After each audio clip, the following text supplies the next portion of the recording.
તો ઇન્ડિયામાં તમે સાંભળ્યું હશે કે ઓલા ભાઈ એમ કહેતા હોય કે અમે 5 લાખનો દરવાજો બનાવ્યો, 10 લાખનો દરવાજો બનાવ્યો, કોક એમ કહેતું હશે અમે 25 લાખનું ફર્નિચર બનાવ્યું.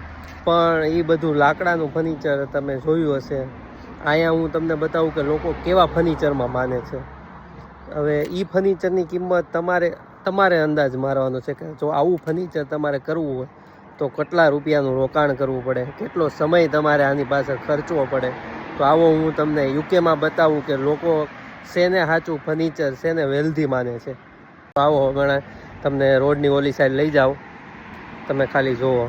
અહીં જવા ઉપર ગાડી ઉપર બધા ઉપર પ્રતિબંધ છે, પણ તોય આપણે તમારા માટે લઈ જઈએ. જો અહીંયા ગાડી, 2 વ્હીલ, ટ્રક કશું જ ન લઈ.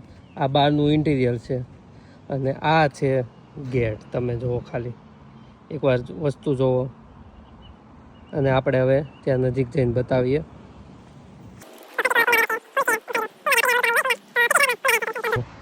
તમે હોલ જુઓ, આખી વૃક્ષની છે અને કટિંગ કરીને એવી મેન્ટેન રાખેલી છે.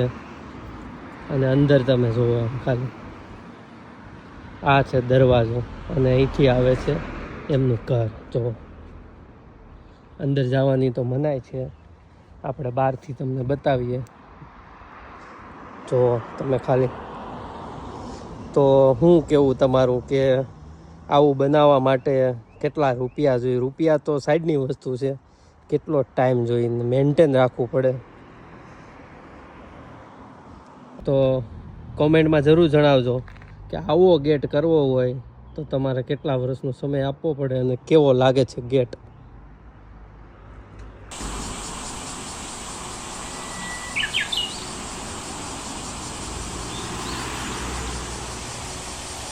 ખાલી દૂરથી આમ જો ગમે એ માણસ અહીંથી નીકળવું હોય ને એની નજર અહીંયા ટકી જ જાય એવી વસ્તુ બનાવી છે. અને જો તમારે આવીને આવી નવી વસ્તુ કે જે તમે ક્યાંય ના જોયું હોય અને વ્યવસ્થિત સુંદર લાગતી હોય કે ભાઈ આવું આપણે અહીંયા હોય તોય સારું લાગે, આવું આપણે અહીંયા કરવા જેવું છે, તો આપણા પેજને ફોલો કરી દો અને ત્યાં લગી મોજથી જીવો, જલસાથી જીવો.